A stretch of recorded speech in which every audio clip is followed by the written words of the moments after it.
It's great to sit and mingle and interact with people over a shared love of Michigan, right? And I know we can do what we do only because you guys support us. And only because you guys have the intelligence to follow along with what we do. Unlike fans of Michigan State and Ohio State. They don't get it. They can't follow along. Fans and some coaches. And some coaches. I've gone back and forth with several of them, including a recent Buckeye coach. Folks, we got to thank Grand Traverse Resort and Spa because it's brought to you. The reason why we do Monday Morning Quarterback is because of GTR. So give them a round of applause, please. And so one of the things that comes across working with Devin and Al and Vance is how many people don't know football that talk football on TV. These guys, they played it, they coached it, they know it. It's going to be a key. When we look back when Michigan wins the national championship, of course, we're going to look back at that game as one of the big keys, of course, as to why. All right, with that, it's time to get some players up here.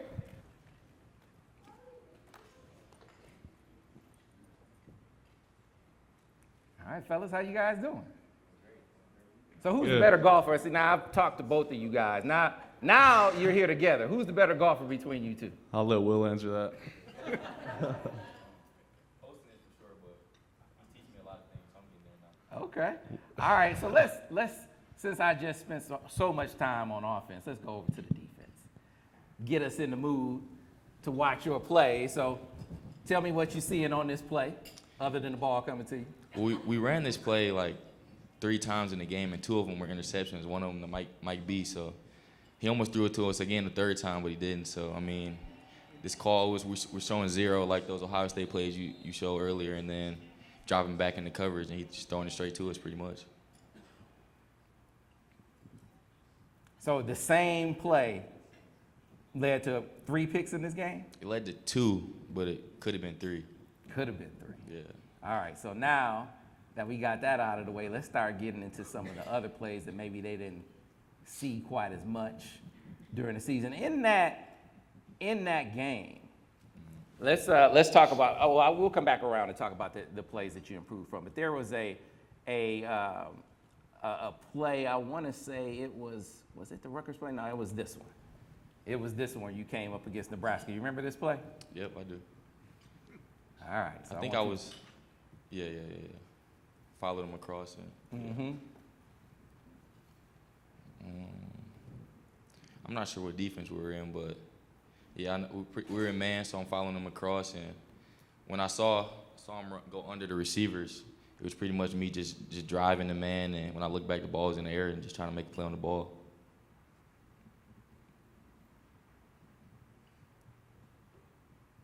That won't be a first down. Right. All right. So you're starting to really feel it, right? You're starting to really feel it. You're comfortable in the defense. You and the communication with your guys on the back end, I think is, that's something that grew over the course of the season. I think it's going to grow between seasons. So there's one play before we get to your big plays against Purdue that I want you to talk us through, because this was a pick play. First of all, they picked you. Maybe it should have been a penalty. I don't know. You remember this play? I should if I see it.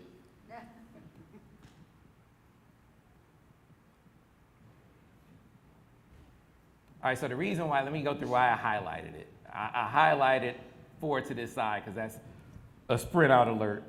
Mm-hmm. And then I highlighted their splits because that's a pick alert. And then you guys are lined up at the same level. And they wind up picking you. So, well, I don't want to call Mikey out, but it was really, he's supposed to be a little further back because his receiver's off the ball. I'm on the ball, so I'm supposed to be up, he's off. And then it would help him out a lot.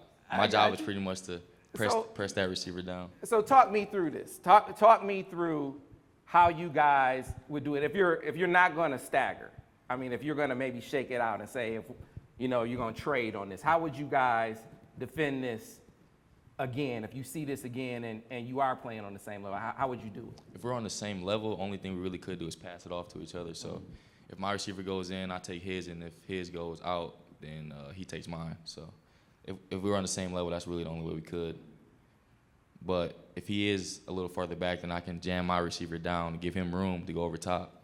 Is that right, Devin? Be the judge. Yeah, I mean, so it's so funny because Charles Woodson's pet peeve is like when defensive backs line up right next to each other, it makes it increasingly difficult to make sure that those pick plays don't work, because that's the offense is trying to do. They're trying to get you on the same level. You can see the receiver kind of going slow so they can keep him there, and then allowing his other receiver to kind of, I mean, he didn't even have to block him because Will does a good job of clearing him down, and obviously we're not throwing Mikey under the bus, but. All right, so now let's get to Purdue, because you were in your bag in the Purdue game, man. It felt like everything that I know about you and heard about you as a guy who studies film, it felt like that was on display in this game. Is that? Definitely. And I feel like that game I was just in a different mode. I don't know. The first half I was a little uncomfortable, and then I came out in the second half and just was feeling it. I don't know where it came from. Wait, you were uncomfortable? Yeah. This play was in the first half. You didn't look uncomfortable on this play. Well, besides this play, yeah. But that's what he do, though. You know what I mean? You gonna make tackles, right? You don't gotta be feeling comfortable to make tackles. Yeah. All right, so let's get on over to your roommate over here, Mr. Colson, who, man, that's a good name, Loveland. Look at that. by the end Appreciate of the season, You lucky. he was giving them work. First of all, I knew it from the start. I was the first on the Loveland train. I'm like, listen, man, he a dog. I'm sorry, he gonna be a dog, and he proved me right every single time. And I really look forward to his development, man, because I mean, you can only get better and better. Yeah, everyone knows Colston's name after this, right? So, here we go. You're gonna talk us through this.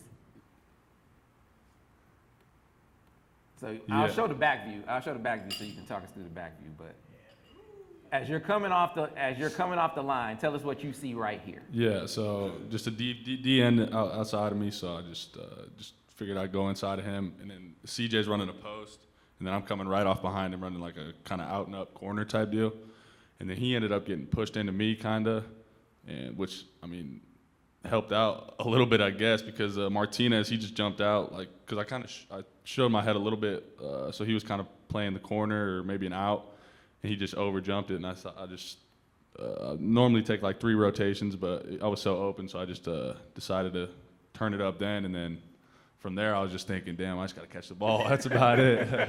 So you know, it was subtle, but you said to release, you decided to release inside. I mean, Yeah, just because he's a 9 tech, wide 9. Would take too much time to go outside of him. yeah. So some guys play like robots. They just gonna release outside anyway. That's the dude thinking on his feet. Yeah, on this play, there's a lot of opportunities to play like a robot, right? You could try to release outside of a wide 9, which makes no sense. And you can run the whole out route knowing that you're gonna be wide open, right? So it was super impressive to see poise from a young guy that hasn't played a whole bunch of football to say, all right, bet, I'm gonna go inside of this guy. Okay, I'm not gonna run this full out route. I don't need to. I got a pick. This guy's driving hard and almost make it like a stick pump and go for a touchdown. That's awesome. And then so encore, right? There's a lot going on this play.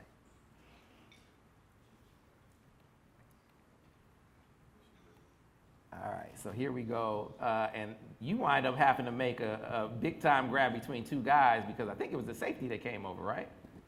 Yeah. He Got a came good over late. jump on it. Just a wheel route from the backfield. Scene 20 had me matched. Right. So when Perfect you see ball. yourself matched like that, do you know? Okay, he's gonna throw it back. He's gonna throw it back because safety's coming over the top. Yeah. I didn't really even see the safety at first, But you knew he was even. Yeah.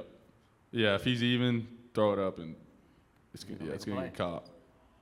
Listen, fellas, we appreciate you taking time out of your day to spend with us to break down the plays like this. It's a different perspective because we're always doing it. We do check our work, we talk to coaches and that kind of thing, but it's great and You better. talk to coaches. better having I the just watched the perspective. tape, Chief. Better having the perspective of the players. So thanks a lot, guys, for spending time with us. Oh, thank you.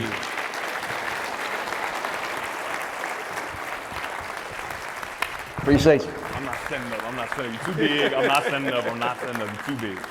Thanks a lot. Sam's cool being small. This is my favorite Makari Paige play. Now, a lot of people watch the ball. Don't watch the ball. Watch number 7 on this play because number 7 makes the play. All right.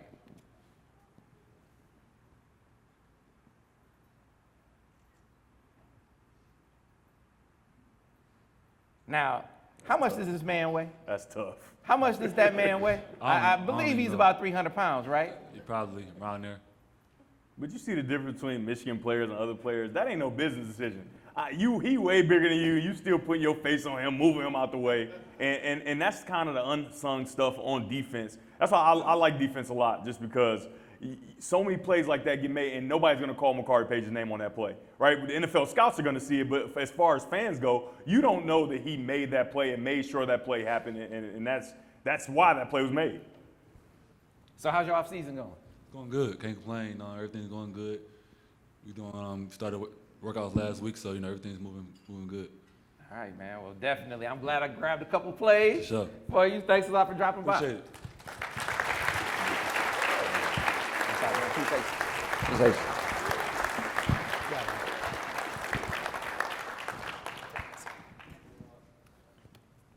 John, you baking? Fellas, you talked about fans not being happy unless they are upset, right? This is one of those times where you really need to enjoy the moment, because I'm trying to think, Bakes, the last time I felt anywhere close to this was 07. Coming back from 06, feeling like Michigan can win a national championship, except I feel like they have fewer holes heading into this season than they had that year. A few differences between 07, which was ranked number 5 going into the year, of course, and did not, of course, even start very well. 06, they were not Big Ten champs, and 05, they were not Big Ten champs. If you look back historically what these guys have just done, you got to go back to 1947 and 1948, when Fritz Chrysler went 10-0 in 47, 9 versus the Big Ten, 1 in the Rose Bowl versus USC. The next year they went 9-0, no Big Ten title game, no bowl game of any sort. So they're 19-0, 2 national titles. This team is 25-3, and they had to play, of course, all the usual suspects, plus 2 Big Ten title games into the playoffs. You can make a case it's a harder run in many ways. Honestly, those back-to-back Ohio State games might be the 2 most impressive back-to-back Ohio State games in the history of Michigan football.